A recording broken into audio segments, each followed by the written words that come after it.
Hello दोस्तों, नमस्कार। कैसे हैं? आशा करता हूं आप लोग बहुत ही अच्छे होंगे। अपने स्वास्थ्य को ध्यान में रखते हुए सभी लोग अपने नित्य दैनिक कार्यों को कर रहे होंगे। आज हम बात करने वाले हैं अरस्तू और प्लेटो के द्वारा रचित पुस्तकें कौन कौन सी हैं। तो आज ये इम्पोर्टेंट वीडियो है, इसको आप लास्ट तक देखिए। यहाँ पे हम अरस्तू और प्लेटो के द्वारा जो रची गई रचनाएं हैं यानी लिखी गई रचनाएं हैं उनके बारे में हम लोग बेसिकली डिस्कशन करने वाले हैं। तो आप वीडियो में लास्ट तक बने रहें। और हम आपसे कहते हैं कि आप लोग वॉच अधिक करते हैं हमारे वीडियोस को, लेकिन सब्सक्राइब नहीं करते हैं। क्योंकि एनालिटिक में मैंने देखा है कि जो व्यूअर हैं हमारे, उनको हम बहुत बहुत धन्यवाद ज्ञापित करते हैं क्योंकि वो हमारा वीडियो देखते हैं। बट आप अगर सब्सक्राइब कर लेंगे तो हमको एक तरीके से मोटिवेशन मिल जाएगा। हम आपके लिए और बेहतर से बेहतर अच्छे कंटेंट आपके लिए हम प्रोवाइड करते रहते हैं। सब्सक्राइब करने के लिए कोई बेसिक फ़ीस नहीं लगती है और यह वीडियो, यह चैनल आप ही लोगों के लिए है, बिल्कुल फ्री ऑफ कॉस्ट है। हम कभी इसके अंतर्गत बेसिक फ़ीस की डिमांड नहीं करते हैं। तो आइए देखते हैं अरस्तू और प्लेटो के द्वारा रचित पुस्तकें कौन कौन सी हैं। चूँकि यह दर्शन शास्त्र यानी दर्शन का पार्ट है, एजुकेशन के अंतर्गत जो विद्यार्थी अपना नेट जेआरएफ या और साथ ही साथ टेट सीटेट की भी तैयारी कर रहे हैं, उनके लिए यह जो है बहुत ही इम्पोर्टेंट वीडियो हो सकता है। क्योंकि यहाँ पे अरस्तू और प्लेटो के द्वारा कुछ रचित पुस्तकों के बारे में कभी कभी क्रम बनाने के लिए दे दिया जाता है या मिलान करने के लिए दे दिया जाता है। तो वो आप लोग ध्यान से पढ़े रहेंगे, सीखे रहेंगे तो आपको आगे काम देगा। तो आइए देखते हैं कौन कौन सी प्रमुख किताबें हैं। अब अगर हम अरस्तू के बारे में बात करते हैं तो अरस्तू को, जैसा कि आप लोग जानते हैं, सोक्रेटिस के ये जो है शिष्य होते हैं। सुकरात के शिष्य अरस्तू होते हैं और अरस्तू के जो शिष्य होते हैं वो प्लेटो होते हैं। तो हम आज यहाँ पे बेसिकली अरस्तू के बारे में बात करेंगे। तो इनका जो सबसे पहला, इन्होंने केवल 2 ही प्रमुख किताबों की रचना की थी। अपने दिमाग में रखिएगा। पहली किताब है, ये देखिए आपके पास सामने लिखा हुआ है, निकोमैकियन एथिक्स। निकोमैकियन एथिक्स इनकी पहली पुस्तक है। यह किताब अरस्तू के नैतिक दर्शन का एक मुख्य ग्रंथ है, जिसमें उन्होंने नैतिकता, खुशी और मानव जीवन के उद्देश्य के बारे में चर्चा किया है।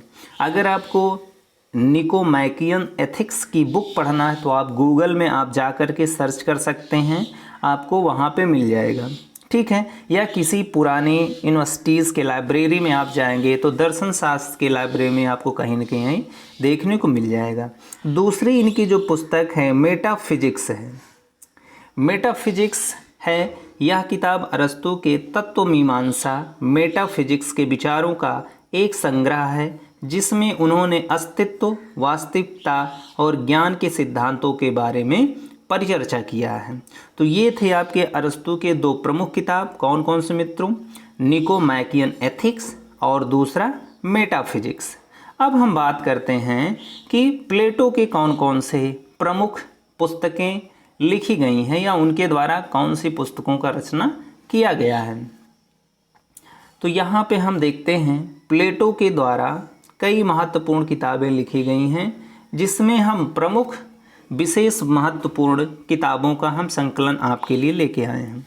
तो जिसमें सबसे पहला जो बहुचर्चित बुक है वो है रिपब्लिक। द रिपब्लिक इन प्लेटो साहब की है। यह प्लेटो की सबसे प्रसिद्ध किताब है, जिसमें उन्होंने न्याय, राजनीति और आदर्श समाज के बारे में चर्चा किया है। प्लेटो चूँकि न्याय, राजनीति और आदर्श समाज के बारे में बात करते हैं, इसलिए द रिपब्लिक जो है आपको बहुत सारे विषयों के अंतर्गत देखने या परिचर्चा में देखने को मिल जाता है।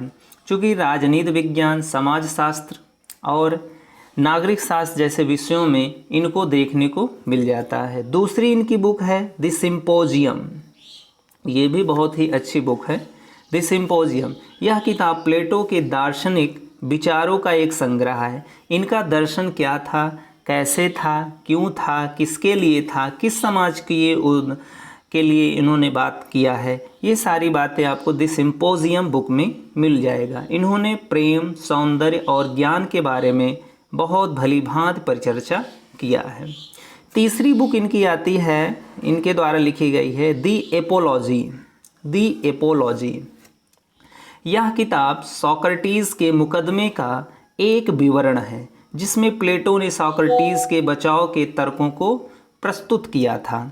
अगर आपसे क्वेश्चन बन जाता है दी एपोलॉजी किससे संबंधित है, प्लेटो की बुक है, प्लेटो की बुक में इसके अंतर्गत क्या क्या लिखा गया है, तो इसके अंतर्गत जो सुकरात साहब थे, उनको अंग्रेजी में सोक्रेटिस भी बोलते हैं, तो सुकरात क्या को जानते हैं कि उनको जेल में जहर दिया गया था, तो वो उनको जेल के अंतर्गत उन्होंने किस तरीके से उनके बचाव के लिए कौन कौन से तर्क प्रस्तुत किए हैं, वो सारा संग्रह आपको द एपोलॉजी के अंतर्गत दिखाई देगा।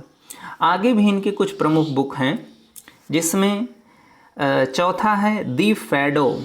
दी फैडो नाम याद रखिएगा, दी फैडो। यह किताब सोक्रेटिस के अंतिम दिनों का विवरण है, जिसमें प्लेटो ने सोक्रेटिस के दार्शनिक विचारों को प्रस्तुत किया है। यहाँ पे प्लेटो के जो सोक्रेटिस के दार्शनिक जो विचार थे, उसको यहाँ पे प्रस्तुत किया गया है। ठीक है। फिर है पांचवा इनकी book the laws. The laws यह किताब प्लेटो के राजनीतिक दर्शन का एक संग्रह है, जिसमें उन्होंने आदर्श समाज और कानूनों के बारे में भली भांति पर चर्चा किया गया है।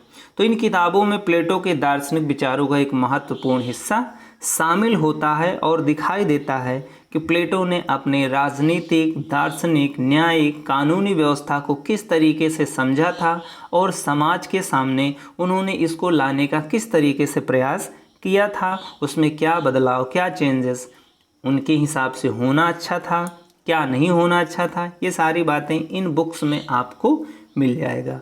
और आपको वीडियो कैसा लगा आप प्लीज़ कमेंट करिएगा। फिर मिलते हैं इसी तरीके के नए कंटेंट के साथ, तब तक के लिए मित्रों जय हिंद।